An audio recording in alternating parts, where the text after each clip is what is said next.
अनंतकोटि ब्रह्मांड नायक राजाधिराज योगिराज परब्रह्म श्री सच्चिदानंद सद्गुरु साईनाथ महाराज की जय। अनंत कोटि ब्रह्मांड नायक राजाधिराज योगिराज परब्रह्म श्री सच्चिदानंद सद्गुरु साईनाथ महाराज की जय। अनंत कोटि ब्रह्मांड नायक राजाधिराज योगिराज परब्रह्म श्री सच्चिदानंद सद्गुरु साईनाथ महाराज की जय। नमामि साई गुरुपाद पंकजं करोमि बाबा तव पूजनं वरं वदामि साई शुभानाम निर्मलं स्मरामि बाबा तव तत्त्वमव्ययम्। सच्चिदानन्दाय रूपाय भक्तानुग्रहकारिणे शिरिडीनाय श्याख्यादि शिष्या नमो नमः। मृत्युंजयाय रुद्राय सर्वधया च वैष्णवे सृष्टि च त्रिष्ट्रूपाय साईनाथाय ते नमः। साई साई सायन्ते स्मरतव्यं नाम सज्जने सहस्रनाम तत्तुल्यं साई नाम वरप्रदम्। श्री साई ते सदा स्नानं श्री साई ते सदा जपं श्री साई ते सदा ध्यानं सदा साई ते कीर्तनम्।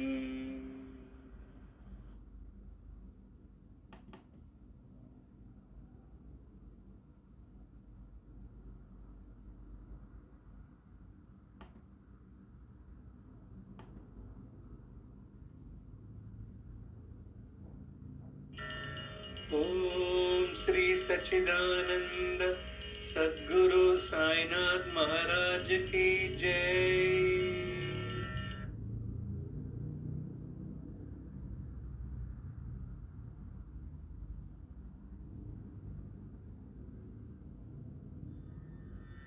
अखंड मंडलाकारं व्याप्तं येन चराचरं तत्पदं दर्शितं येन तस्मै श्री साई गुरवे नमः।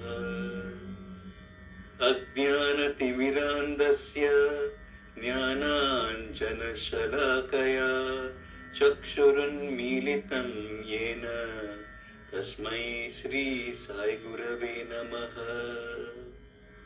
गुरुर्ब्रह्मा गुरुर्विष्णुः गुरुर्देवो महेश्वरः गुरुरेव परं ब्रह्मा तस्मै श्री साई गुरवे नमः। स्थावरं जंगमं व्याप्तं यत्किंचित् सचराचरं तत्पदं दर्शितं येन तस्मै श्री साई गुरवे नमः। चिन्मयं व्यापि यत्सर्वं त्रैलोक्यं सचराचरं तत्पदं दर्शितं येन तस्मै श्री साई गुरवे नमः। सर्वाश्रुतिशिरोरत्न विराजितपदं भुजः वेदान्तं भुजसूर्यो यस् तस्मै श्री साई गुरवे नमः।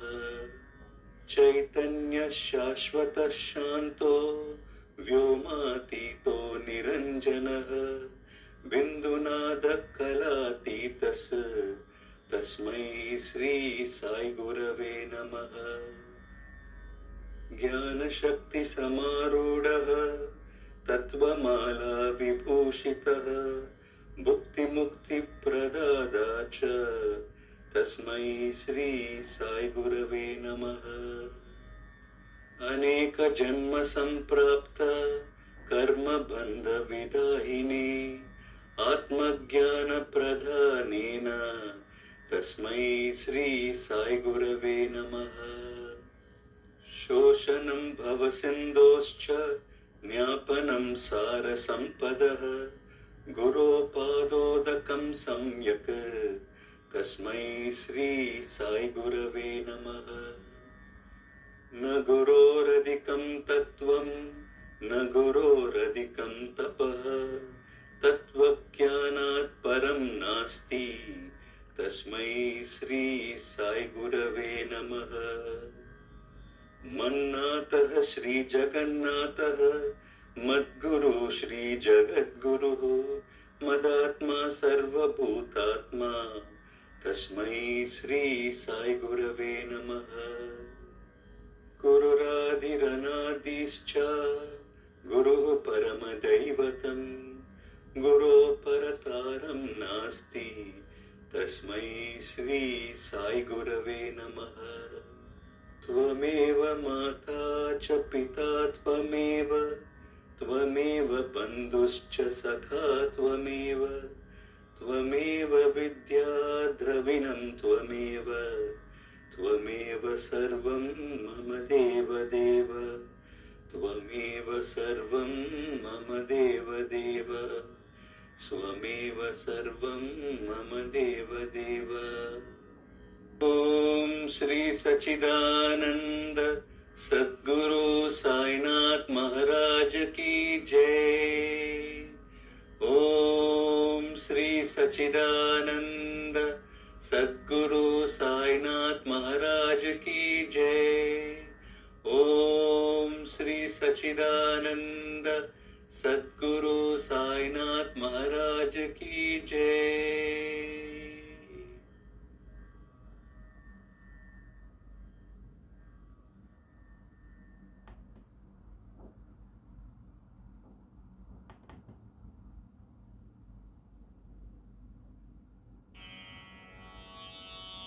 श्री दत्तात्रेय वज्रकवचम्। ऋषयो ऊचुः कथं संकल्पसिद्धिः स्यात् वेदव्यासकलौ युगे धर्मार्थकाममोक्षाणां साधनं किमुदाहृतम्। व्यास उवाच शृण्वन्तु ऋषयः सर्वे शीघ्रं संकल्पसाधनम् सकृदुच्चारमात्रेण भोगमोक्षप्रदायकम्। गौरीशृङ्गे हिमवतः कल्पवृक्षोपशोभिते दीप्ते दिव्यमहारत्न हेममण्डपमध्यकम् रत्नसिंहासनासीनं प्रसन्नं परमेश्वरं मन्दस्मितमुखाम्भोजं शङ्करं प्राह पार्वती। श्रीदेव्युवाच देवदेव महादेव लोकशङ्कर शङ्कर मन्त्रजालानि सर्वाणि यन्त्रजालानि कृत्स्नशः तन्त्रजालान्यनेकानि मया त्वत्तः श्रुतानि वै। इदानीं द्रष्टुमिच्छामि विशेषेण महीतलम्। इत्युदीरितमाकर्ण्य पार्वत्या परमेश्वरः करेणामृज्य सन्तोषात् पार्वतीं प्रत्यभाषत। मयेदानीं त्वया सार्धं वृषमारुह्य गम्यते। इत्युक्त्वा वृषमारुह्य पार्वत्या सह शङ्करः ययौ भूमण्डलं द्रष्टुं गौर्याश्चित्राणि दर्शयन्। क्वचित् विन्ध्याचलप्रान्ते महारण्ये सुदुर्गमे तत्र व्याहर्तु मायान्तं भिल्लं परशुधारिणं वध्यमानं महाव्याघ्रं नखदंष्ट्राभिरावृतम्। अतीव चित्रचारित्र्यं वज्रकाय समायुतम् अप्रयत्नमनायासम् अखिलं सुखमास्थितम्। पलायन्तं मृगं पश्चात् व्याघ्रो भीत्या पलायितः एतदाश्चर्यमालोक्य पार्वती प्राह शङ्करम्। श्रीपार्वत्युवाच किमाश्चर्यम् किमाश्चर्यम् अग्रे शम्भो निरीक्ष्यताम्। इत्युक्तः स ततः शम्भुः दृष्ट्वा प्राह पुराणवित्। श्रीशङ्कर उवाच गौरि वक्ष्यामि ते चित्रम् अवाङ्मानसगोचरम्। अदृष्टपूर्वमस्माभिः नास्ति किञ्चिन्न कुत्रचित्। मया सम्यक् समासेन वक्ष्यते शृणु पार्वती। अयं दूरश्रवा नाम भिल्लः परमधार्मिकः। समित्कुशप्रसूनानि कन्दमूलफलादिकम्। प्रत्यहं विपिनं गत्वा समादाय प्रयासतः। प्रिये पूर्वं मुनीन्द्रेभ्यः प्रयच्छति न वाञ्छति। तेऽपि तस्मिन्नपि दयां कुर्वते सर्वमौनिनः। दलादनो महायोगी वसन्नेव निजाश्रमे। कदाचिदस्मरत् सिद्धम् दत्तात्रेयं दिगम्बरम्। दत्तात्रेयस्मर्तृगामी चेतिहासं परीक्षितुम्। तत्क्षणात् सोऽपि योगीन्द्रः दत्तात्रेयः समुत्थितः। तं दृष्ट्वाश्चर्यतोषाभ्याम् दलादनमहामुनिः सम्पूज्याग्रे विषीदन्तम् दत्तात्रेयमुवाच तम्। मयोपहूतः सम्प्राप्तः दत्तात्रेयमहामुने। स्मर्तृगामी त्वमित्येतत् किंवदन्तीं परीक्षितुम्। मयाद्य संस्मृतोऽसि त्वम् अपराधं क्षमस्व मे। दत्तात्रेयो मुनिं प्राह मम प्रकृतिरीदृशी। अभक्त्या वा सुभक्त्या वा यस्मरेन्मामनन्यधीः। तदानीं तमुपागत्य ददामि तदभीप्सितम्। दत्तात्रेयो मुनिं प्राह दलादनमुनीश्वरम्। यदिष्टं तद्वृणीष्व त्वम् यत्प्राप्तोऽहं त्वया स्मृतः। दत्तात्रेयं मुनिः प्राह मया किमपि नोच्यते। त्वच्चित्ते यत् स्थितं तन्मे प्रयच्छ मुनिपुङ्गव। श्रीदत्तात्रेय उवाच ममास्ति वज्रकवचम् गृहाणेत्यवदन्मुनिम्। तथेत्यङ्गीकृतवते दलादमुनये मुनिः। स्ववज्रकवचम् प्राह ऋषिच्छन्दः पुरःसरम्। न्यासं ध्यानं फलं तत्र प्रयोजनमशेषतः। अस्य श्रीदत्तात्रेयवज्रकवचस्तोत्रमन्त्रस्य किरातरूपी महारुद्र ऋषिः अनुष्टुप्छन्दः। श्रीदत्तात्रेयो देवता। द्रां बीजम् आं शक्तिः। क्रौं कीलकम्। ॐ आत्मने नमः। ॐ द्रीं मनसे नमः। ॐ आं द्रीं श्रीं सौः। ॐ क्लां क्लीं क्लूं क्लैं क्लौं क्लः।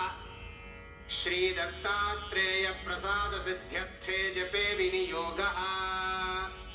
ॐ द्रां अंगुष्ठाभ्यां नमः। ॐ द्रीं तर्जनीभ्यां नमः। ॐ द्रूं मध्यमाभ्यां नमः। ॐ द्रैं अनामिकाभ्यां नमः। ॐ द्रौं कनिष्ठिकाभ्यां नमः। ॐ द्रः करतलकरपृष्ठाभ्यां नमः। ॐ द्रां हृदयाय नमः। ॐ द्रीं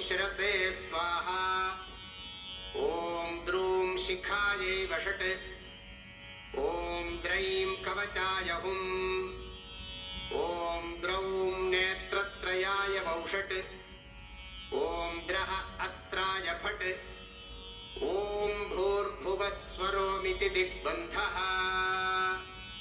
ध्यानम् जगदङ्कुरकन्दाय सच्चिदानन्दमूर्तये दत्तात्रेयाय योगीन्द्र चन्द्राय परमात्मने कदा योगी कदा भोगी कदा नग्नः पिशाचवत् दत्तात्रेयो हरिः साक्षात् भुक्तिमुक्तिप्रदायकः वाराणसीपुरस्नायी कोल्हापुरजपादरः माहुरीपुरभिक्षाशी सह्यशायी दिगम्बरः इन्द्रनीलसमाकारः चन्द्रकान्तिसमद्युतिः वैडूर्यसदृशस्फूर्तिः चलत्किञ्चिज्जटाधरः स्निग्धधावल्ययुक्ताक्षोऽत्यन्तनीलकनीनिकः भ्रूवक्षश्मश्रुनीलाङ्कः शशाङ्कसदृशाननः हासनिर्जितनीहारः कण्ठनिर्जितकम्बुकः मांसलांसो दीर्घबाहुः पाणिनिर्जितपल्लवः विशालपीनवक्षाश्च ताम्रपाणिर्गलोदरः पृथुरश्रोणिललितः विशालजघनस्थलः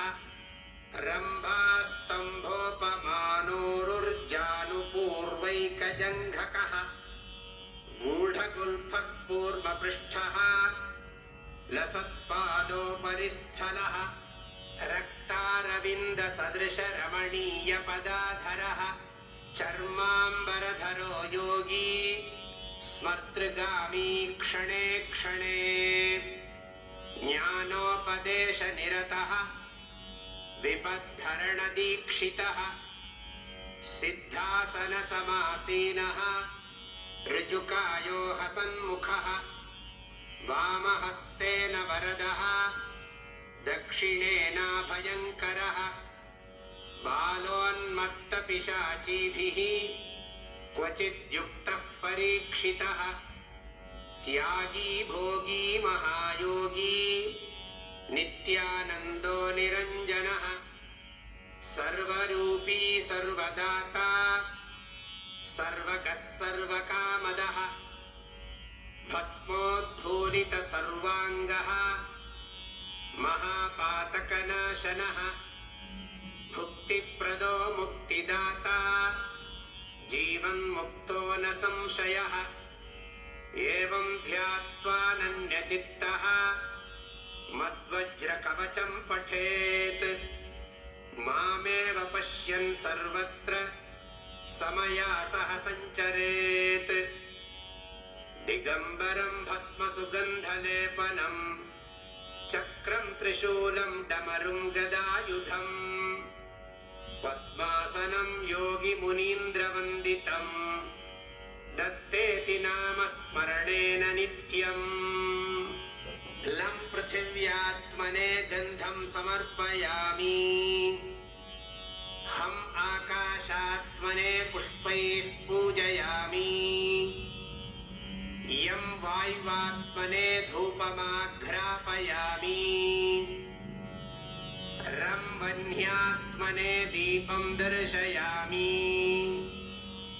वम् अमृतात्मने अमृतं महानैवेद्यं निवेदयामि संसर्वात्मने सर्वोपचारपूजां समर्पयामि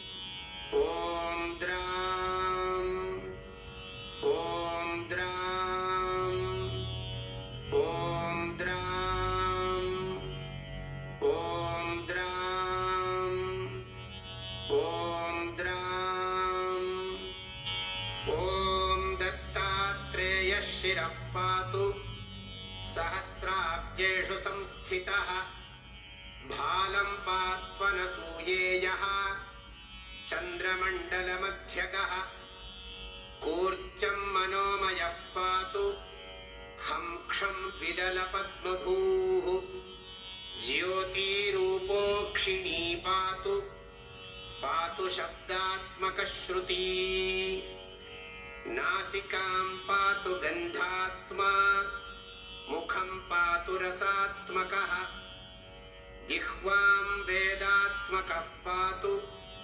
दन्तोष्ठौ पातु धार्मिकः कपोलावत्रिभुः पातु पात्वशेषं ममात्मवित् स्वरात्मा षोडशाराब्जस्थितः स्वात्मावताद्गलम् स्कन्धौ चन्द्रानुजः पातु भुजौ पातु कृतादिभूः जतृणी शत्रुजित् पातु पातु वक्षस्थलं हरिः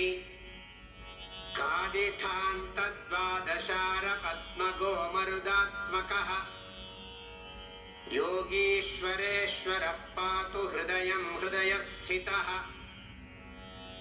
पार्श्वे हरिः पार्श्ववर्ती पातु पार्श्वस्थितस्मृतः हठयोगादियोगज्ञः कुक्षिं पातु कृपानिधिः डकारादिफकारान्तदशारसरसीरुहे नाभिस्थले वर्तमानो नाभिं वह्न्यात्मकोऽवतु वह्नितत्त्वमयो योगी रक्षतान्मणिपूरकम् कटिं कटिस्थ ब्रह्माण्ड वासुदेवात्मकोऽवतु बकारादिलकारान्त षट्पत्राम्बुजबोधकः जलतत्त्वमयो योगी स्वाधिष्ठानं ममावतु सिद्धासनसमासीन ऊरू सिद्धेश्वरोऽवतु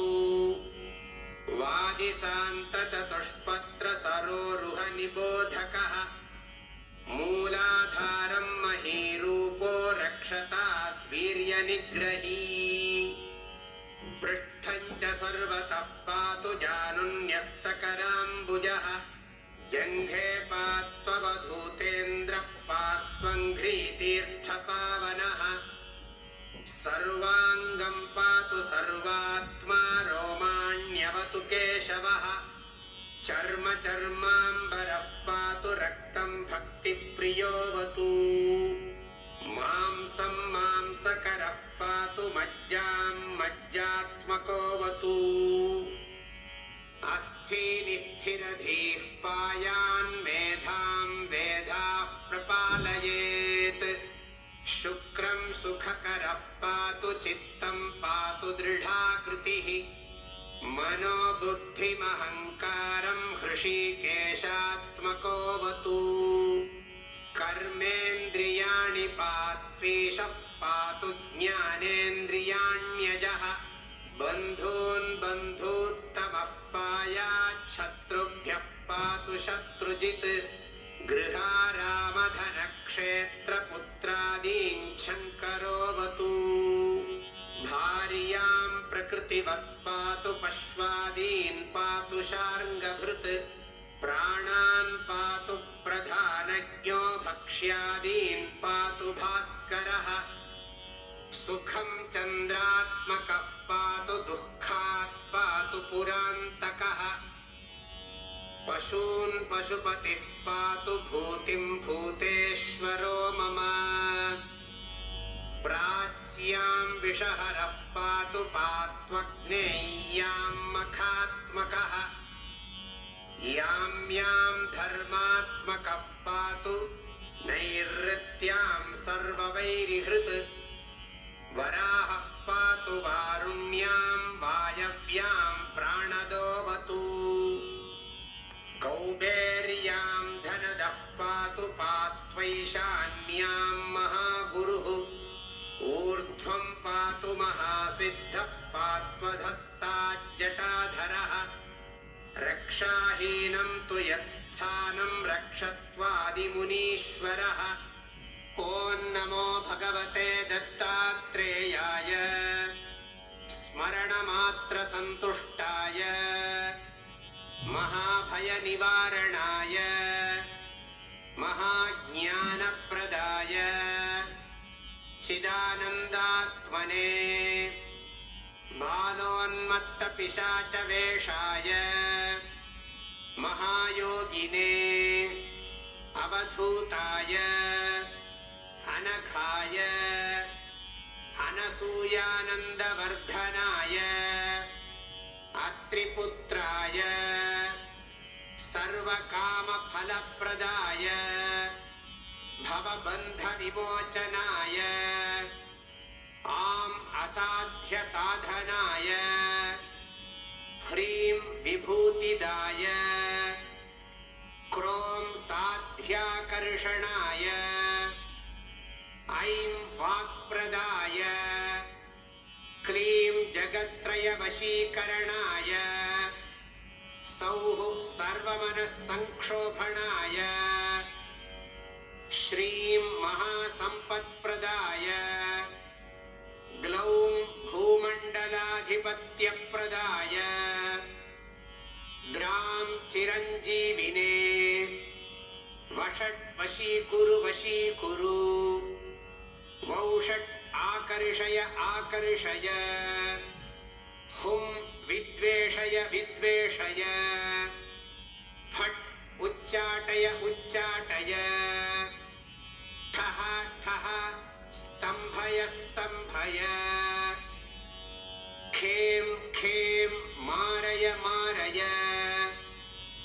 नमः सम्पन्नाय सम्पन्नाय स्वाहा पोषय पोषय चित्तं तोषय तोषय दारिद्र्यं विद्रावय विद्रावय देहं पोषय पोषय परमन्त्रयन्त्रतन्त्राणि छिन्धि छिन्धि ग्रहान् निवारय निवारय व्याधीन् नाशय नाशय दुःखं हर हर सर्वमन्त्रस्वरूपाय सर्वतन्त्रस्वरूपाय सर्वयन्त्रस्वरूपाय ॐ नमो योगिने महासिद्धिदाय स्वाहा ॐ द्रां हृदयाय नमः ॐ द्रीं शिरसे स्वाहा ॐ द्रूं शिखायै वषट् ॐ द्रैं कवचाय हुं ॐ द्रौं नेत्रत्रयाय वौषट् ॐ द्रः अस्त्राय फट् ॐ भूर्भुवस्वरोमिति दिग्विमोकः एतन्मे वज्रकवचं यः पठेत् शृणुयादपि वज्रकायश्चिरञ्जीवी दत्तात्रेयोऽहमब्रुवम् त्यागी भोगी महायोगी सुखदुःखविवर्जितः सर्वत्र सिद्धसङ्कल्पः जीवन्मुक्तोऽद्यवर्तते इत्युक्त्वान्तर्दधे योगी दत्तात्रेयो दिगम्बरः दलादनोऽपि तज्जप्त्वा जीवन्मुक्तः स वर्तते भिल्लो दूरश्रवा नाम तदानीं श्रुतवानिदम् सकृच्छ्रवणमात्रेण वज्राङ्गो भवदप्यसौ इत्येतद्वज्रकवचं दत्तात्रेयस्य योगिनः श्रुत्वा शेषं शम्भुमुखात् पुनरप्याह पार्वती पार्वत्युवाच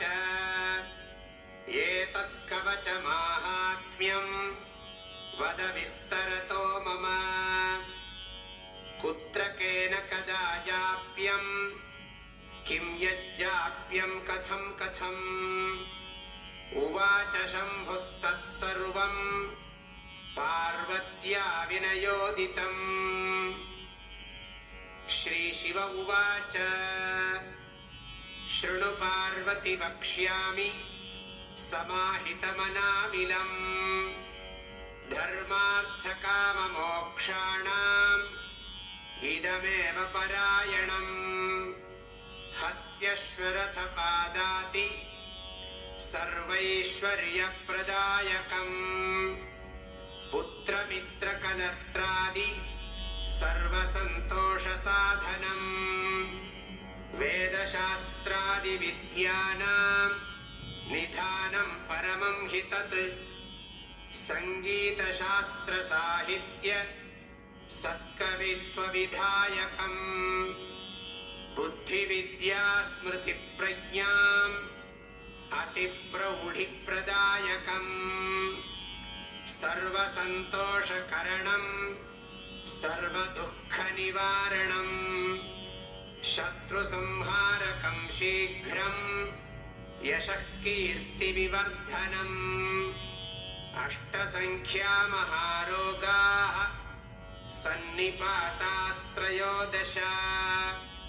षण्णवत्यक्षिरोगाश्च विंशतिर्मेहरोगकाः अष्टादश तु कुष्ठानि गुल्मान्यष्टविधान्यपि अशीतिर्वातरोगाश्च चत्वारिंशत्तु पैत्तिकाः विंशतिश्लेष्मरोगाश्च क्षयचातुर्थिकादयः मन्त्रयन्त्रकुयोगाद्याः कल्पतन्त्रादिनिर्मिताः ब्रह्मराक्षसवेतालकूष्माण्डादिग्रहोद्भवाः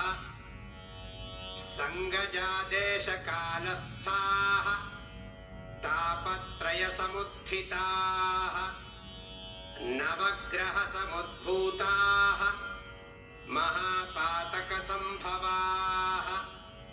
सर्वे रोगाः प्रणश्यन्ति सहस्रावर्तनात् ध्रुवम् आयुतावृत्तिमात्रेण वन्ध्या पुत्रवती भवेत् आयुतद्वितया वृत्त्या ह्यपमृत्युजयो भवेत् आयुतत्रितयाच्चैव खेचरत्वं प्रजायते सहस्रादयुतादर्वाक् सर्वकार्याणि साधयेत् लक्षावृत्त्या कार्यसिद्धिः भवत्येव न संशयः विषवृक्षस्य मूलेषु तिष्ठन् वै दक्षिणामुखः कुरुते मासमात्रेण वैरिणं विकलेन्द्रियम्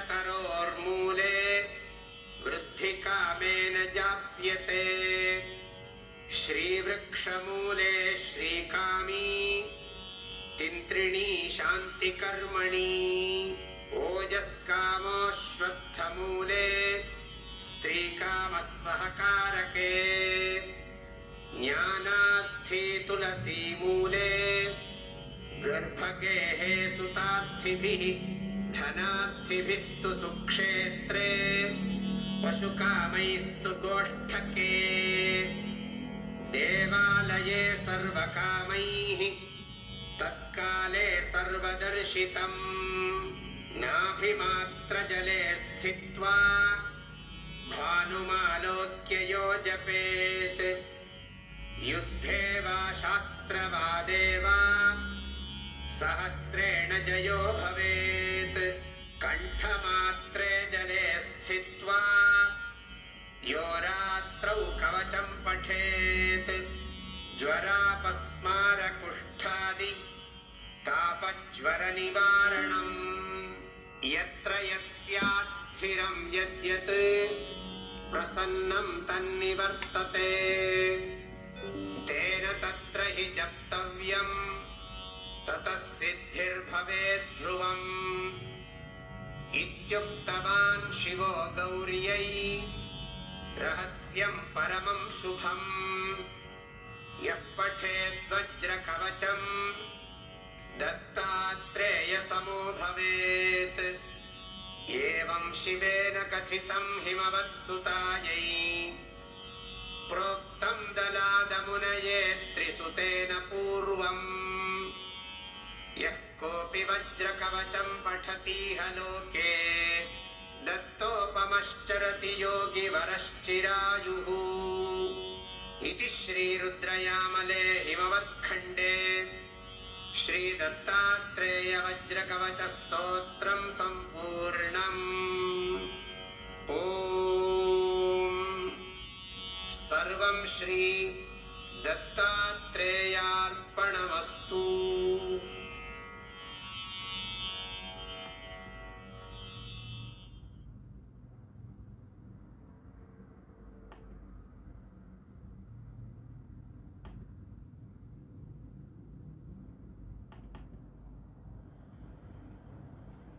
महाग्रहपीडं महोत्पतपीडं महारोगपीडं महातीव्रपीडं हरत्याशुते द्वारकामयि भस्मं नमस्ते गुरु श्रेष्ठ साईश्वराय। श्रीकरं नित्यं शुभकरं दिव्यं परमं पवित्रं महापापहरं बाबा विभूतिं धारयाम्यहं। परमं पवित्रं बाबा विभूतिं परमं विचित्रं लीला विभूतिं परमार्थैकार्थमोक्षार्थप्रदातं बाबा विभूतिं इदमाश्रयामि। साई विभूतिं इदमाश्रयामि। श्री साई विभूतिं इदमाश्रयामि। श्री साई विभूतिं इदमाश्रयामि। श्री साई विभूतिं इदमाश्रयामि।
अनंतकोटि ब्रह्मांड नायक राजाधिराज योगिराज परब्रह्म ओम श्री सच्चिदानंद सद्गुरु साईनाथ महाराज की जय।